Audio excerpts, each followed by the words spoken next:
Good morning dear students. आज मैं आप लोगों को एक बात बताने जा रहा हूँ। जैसे कि हम सबको पता है कि एक स्कूल को चलाने के लिए जैसे स्कूल अधिकारी का होना ज़रूरी होता है, वैसे ही उसके साथ साथ उस स्कूल के प्रधान अध्यापक तथा सह प्रधान अध्यापक और भी दूसरे शिक्षकों का ज़रूरत होता है। उसी प्रकार एक स्कूल को चलाने के लिए उसमें बच्चों का भी होना बहुत ज़रूरी होता है। मुख्यतः एक स्कूल चलाने के लिए, सही तरीके से चलाने के लिए स्कूल अधिकारी,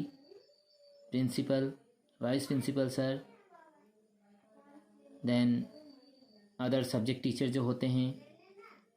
फिर बच्चों का होना ज़रूरी होता है। सभी मिलकर एक स्कूल को चलाते हैं अच्छे तरीके से, सही ढंग से। वैसे ही एक राज्य अथवा एक देश चलाने के लिए वहाँ के जनजाति, वहाँ के लोग, वहाँ के सरकार का समन्वय होना ज़रूरी होता है। तभी एक देश या फिर एक राज्य सही तरीके से चल पाता है। तो बच्चों, आज मैं इसी पर आधारित एक कहानी पढ़ने जा रहे हैं हम सब, जिस कहानी का नाम है, सभी अपने अपने किताब खोल लें और पाठ संख्या 2 राजा और प्रजा, जो कि एक कहानी है, और यह कहानी अर्थात राजा और प्रजा कहानी के रचनाकार हैं विश्वंभर नाथ शर्मा कौशिक। अर्थात इन्होंने ही, विश्वंभर नाथ शर्मा कौशिक द्वारा लिखित कहानी राजा और प्रजा आज हम लोग पढ़ेंगे तथा उस कहानी में छिपे निहित भावों को समझेंगे। और हमारा मुख्य उद्देश्य यही रहेगा कि इस कहानी से जो प्रेरणा हमें मिलेगी उसे हम अपने जीवन पर उतारेंगे। तो सभी बच्चे पृष्ठ संख्या 7 निकाल ले, मैं भी निकाल लेता हूँ, और सभी ध्यान से पढ़ें और साथ में एक पेंसिल रखें, ताकि जहाँ जहाँ मैं कहूँ, यानी कि जब कहीं पे कोई बहुत ही इम्पोर्टेंट बातें लिखी हो या कही गई हो, वहाँ पर हम अंडरलाइन कर देंगे, ताकि हमें आसानी से समझ आ सके कि इस लाइन में, इस पंक्ति में कुछ न कुछ भाव जुड़ा हुआ है।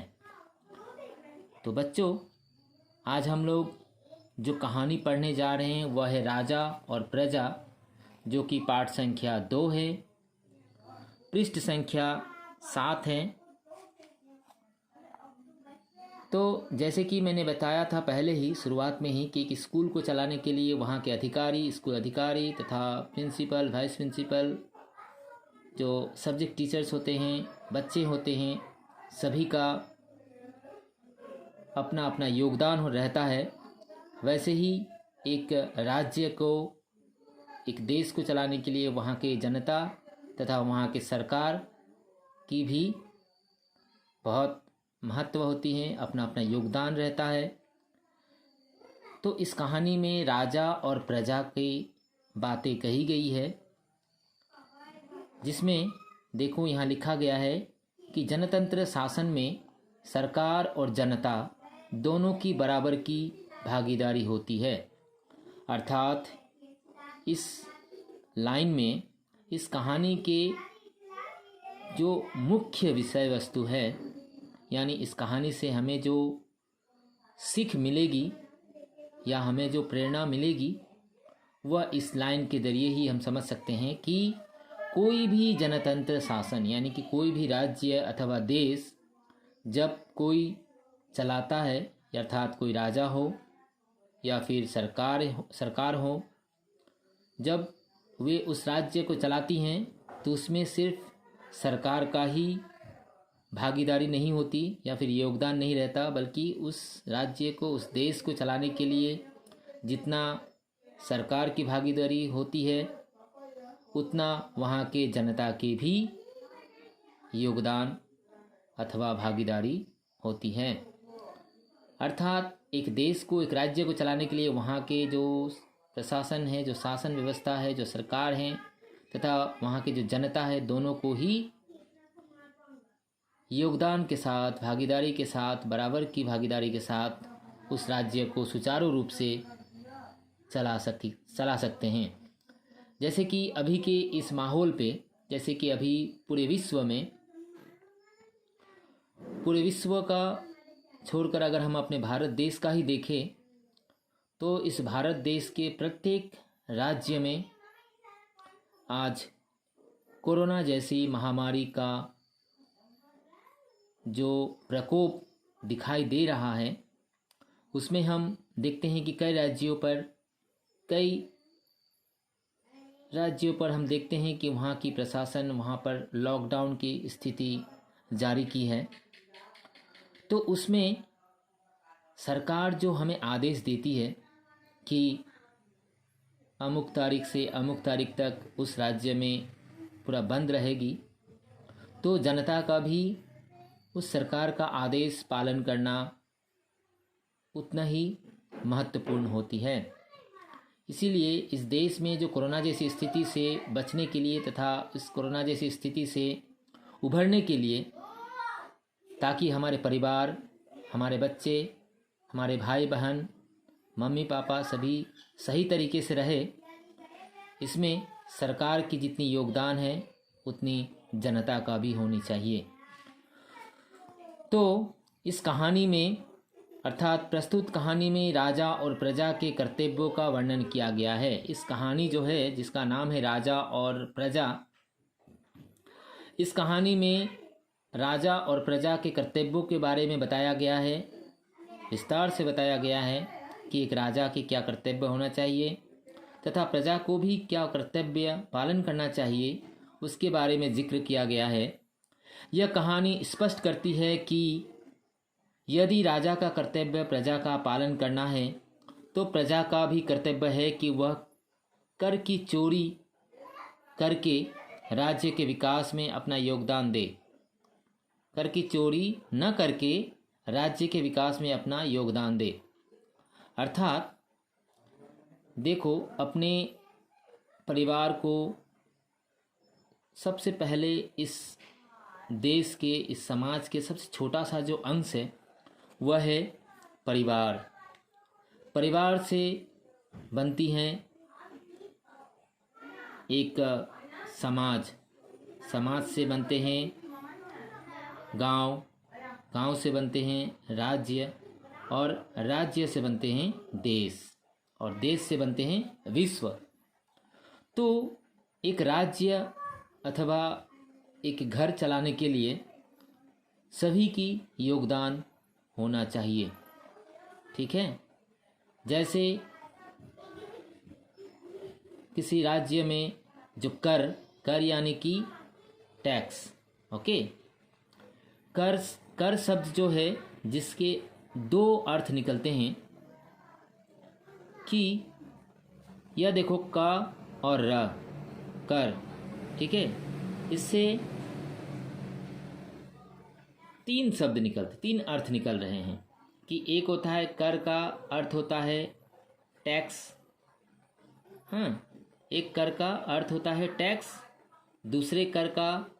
अर्थ होता है हाथ यानी कि हस्त, हैंड, और तीसरे कर यानी कि करना, कोई काम करना। ठीक है, तो यहाँ पर यह कर जो है वह टैक्स के बारे में कहा गया है कि किसी राज्य में जब राजा और प्रजा रहते हैं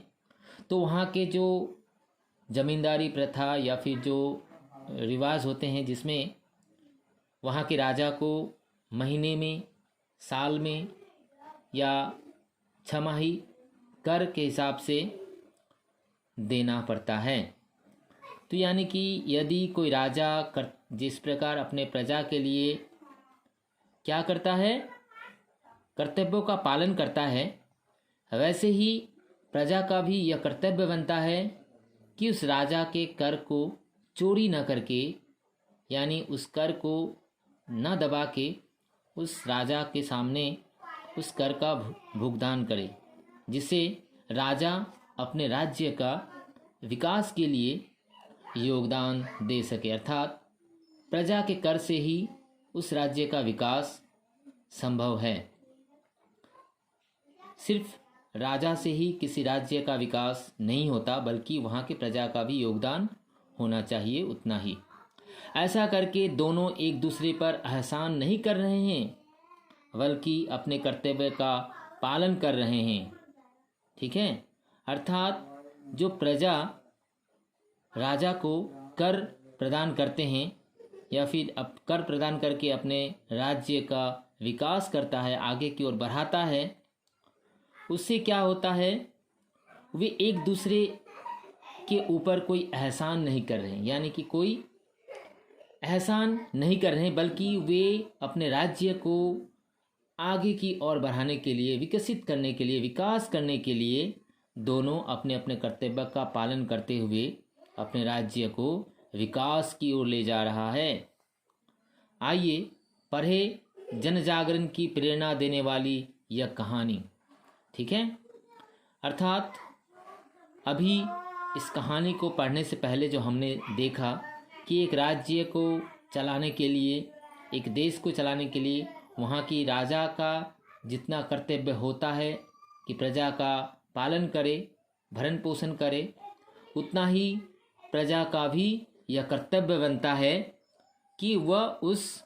राज्य का जो कर होता है, जो नियम व्यवस्था होती है, उसका भी वह ध्यान में रखते हुए पालन करे। अर्थात इस कहानी में एक राजा और प्रजा के कर्तव्यों के बारे में बताया गया है, जिसे पढ़कर हमें भी बहुत कुछ सीखने को मिलेंगे और हम भी अपने जीवन में इस चीज़ को उतारेंगे ताकि हम भी एक अच्छा नागरिक बन सके, अपने देश के लिए, अपने राज्य के लिए, अपने समाज के लिए, अपने परिवार के लिए। तो बच्चों, आज के लिए इतना ही। आगे हम लोग यह कहानी जो है